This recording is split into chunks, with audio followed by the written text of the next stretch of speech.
Welcome to the Deep 404. This week, I think we saw an example of the most vile and evil side of this conflict in Ukraine.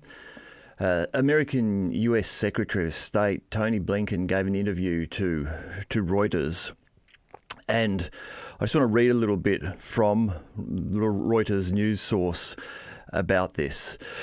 Tony Blinken suggesting Ukraine lower the age of conscription to 18. Ukraine needs to get younger people into the military to succeed in the war being waged against it by Russia, says US Secretary of State Antony Blinken. Blinken's comments in an interview with Reuters reflect a growing view among Western officials that Kiev urgently needs more manpower as well as money and munitions to reverse Russian battlefield gains. The call-up is currently from the age of 25. Ukraine's allies have long avoided raising the issue publicly, given its political sensitivity. But Blinken's comments suggest they now hope public pressure will lead Kiev to reconsider its resistance to mobilising younger people. The issue has become more acute, with the future of US support for Ukraine uncertain as Kiev waits for President-elect Donald Trump to outline his policy on the war. Blinken says, "These are very hard decisions, and I fully both understand that and respect that," Blinken said in an interview at NATO headquarters in Brussels after attending a two-day meeting of the military alliance's foreign ministers. But, for example, getting younger people into the fight, many of us think, is necessary right now. Right now, 18 to 25-year-olds are not in the fight, he added.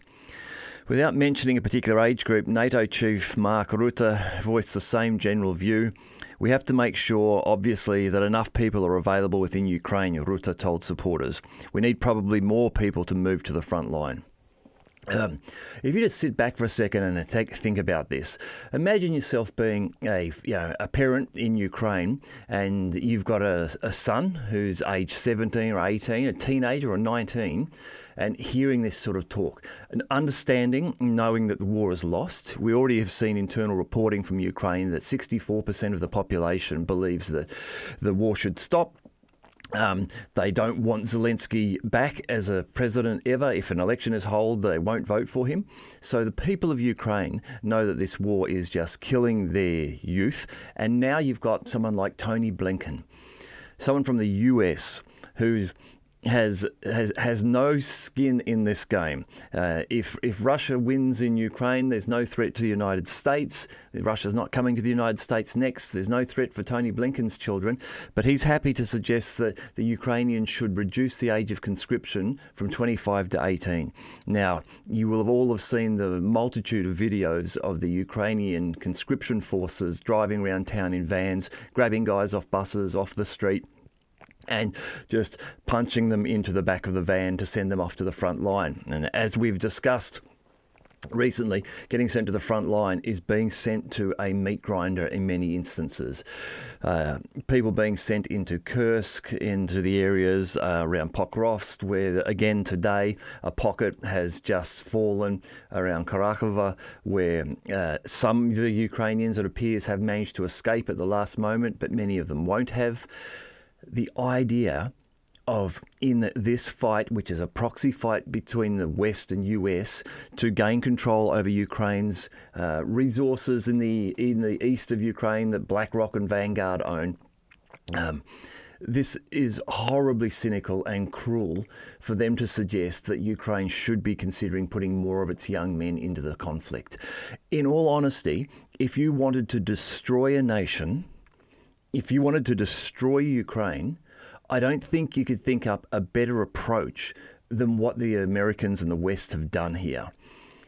Antagonize the neighboring nation, Russia, get them to the point where you know they're going to invade.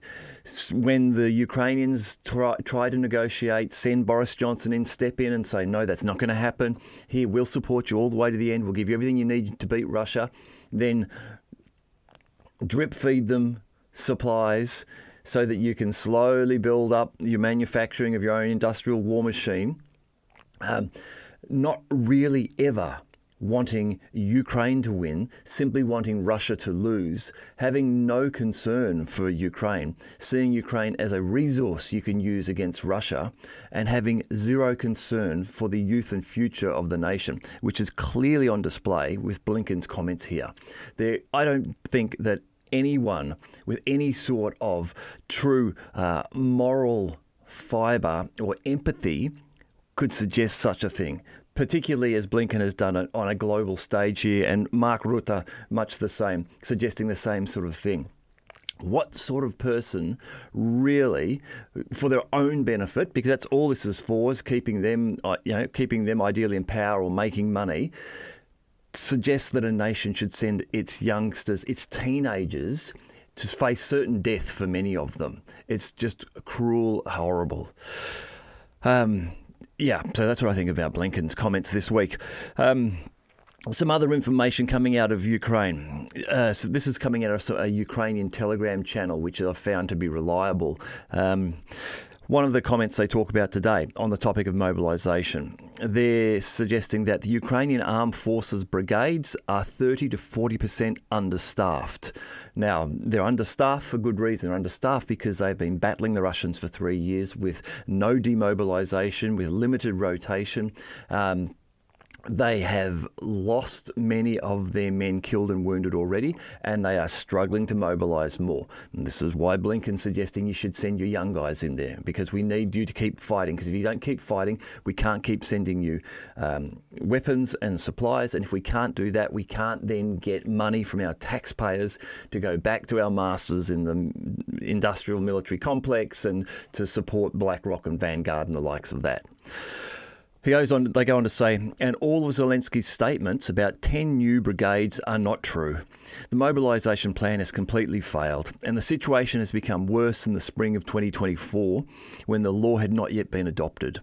The General Staff is now looking for formats for sending rear units to the front to staff the brigades on the front line.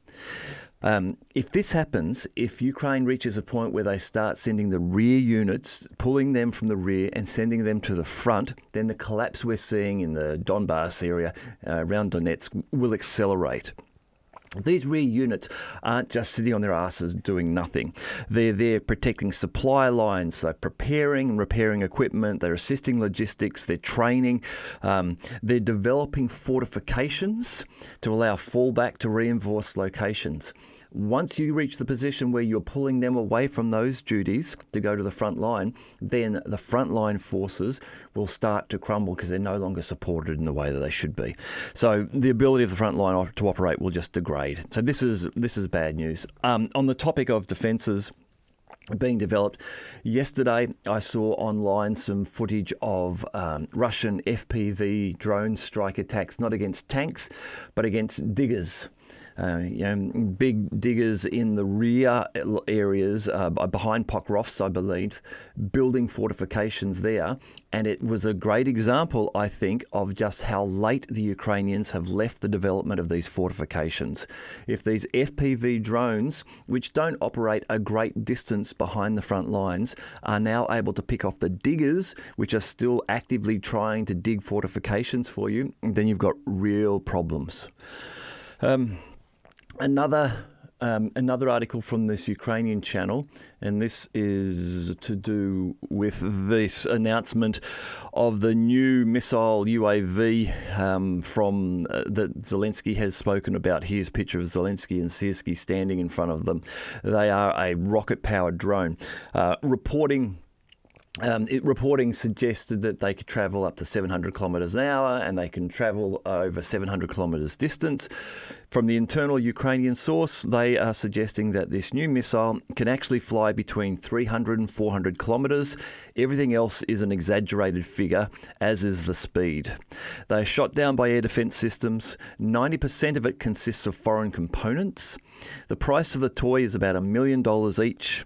They're only good for combined mass strikes together with UAVs to suppress air defences, which is what the Russians have been doing for a long time.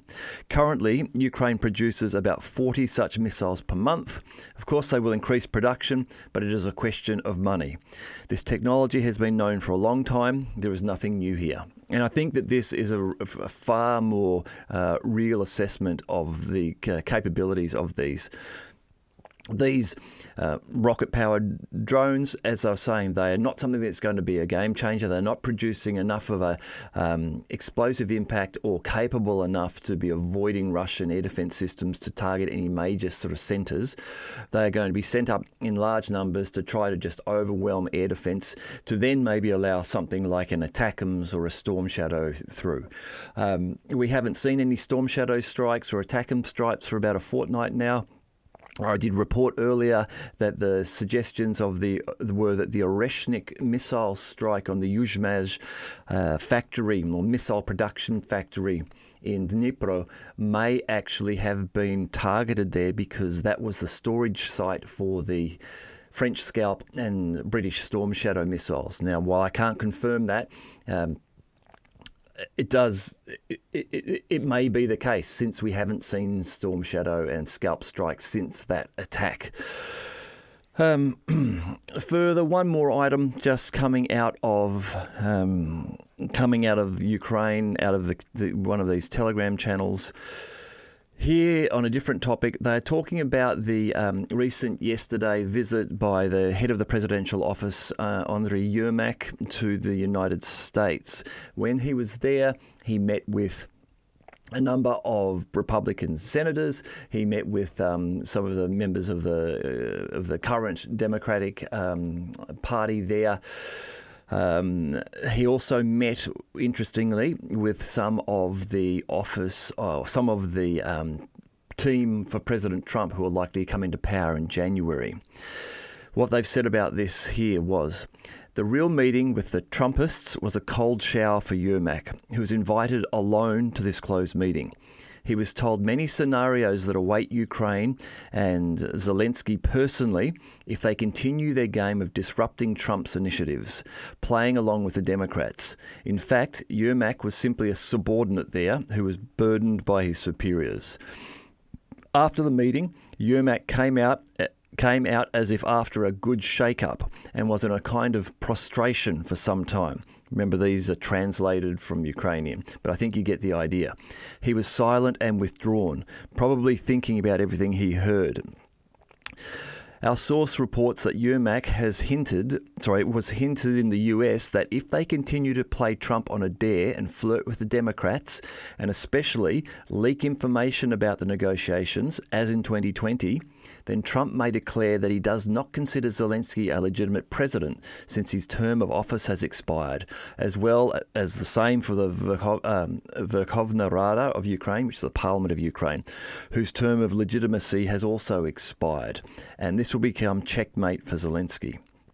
So, here we see just more bad news for Zelensky and Yermak in Ukraine. An attempt to go and forge some friendly relationships with the incoming Trump team seems to have backfired. It seems as though Trump's team is well aware of how these guys operate and is not prepared for them to be playing games with them, to be undermining their positions on Ukraine, to be working with the Democrats or anything like that, and that if they do, this is likely to backfire on them.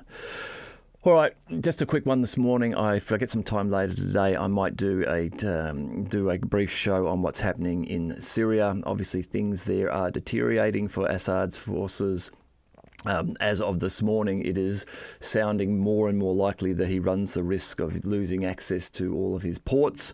There's still a lot of fog of war and propaganda coming out, but it does appear as though the Syrian Arab army is folding in many areas. Now, while there may be an opportunity for them somehow to come back, I think perhaps the better chance of them having some success here is for them to be able to wear down the rebel forces, who are the Turkish-backed forces, US-backed forces who are fighting them, if they don't have the numbers to sustain the gains that they've made. That's something that I'm not aware of, is what number of forces HTS has in the area.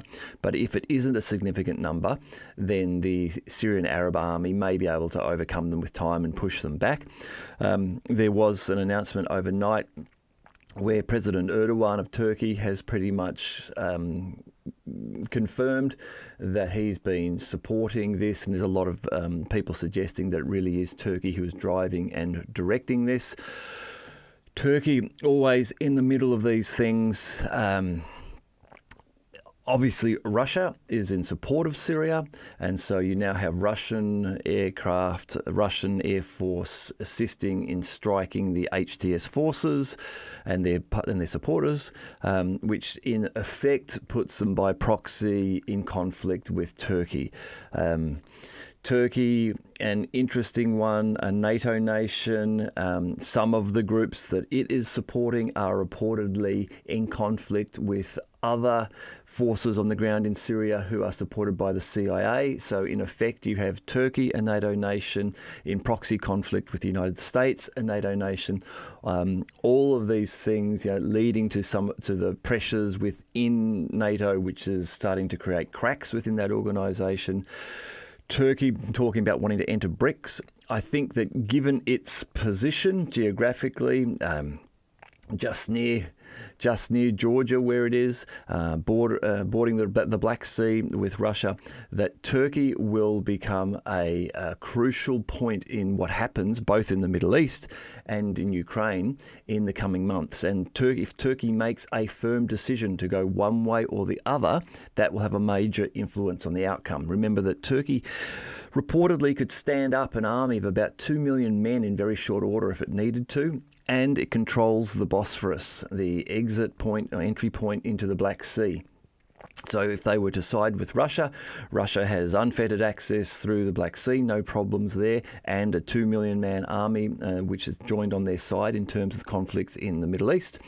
If they decide to side with the US and Israel, remember that some large percentage of Israel's oil comes from Turkey, and Turkey has not made the decision to shut that off. So through all this conflict with Gaza, and whatever may have been said by Erdogan, he's still supplying Israel with the bulk of its oil. So if Turkey is to actually decide to side with NATO, US and Israel, then Russia has a real problem, likely to lose access to the entry points of the Black Sea and find a far tougher fight in trying to support Syria. All right, that's it. I've got to go and have breakfast. I'll talk to you later on.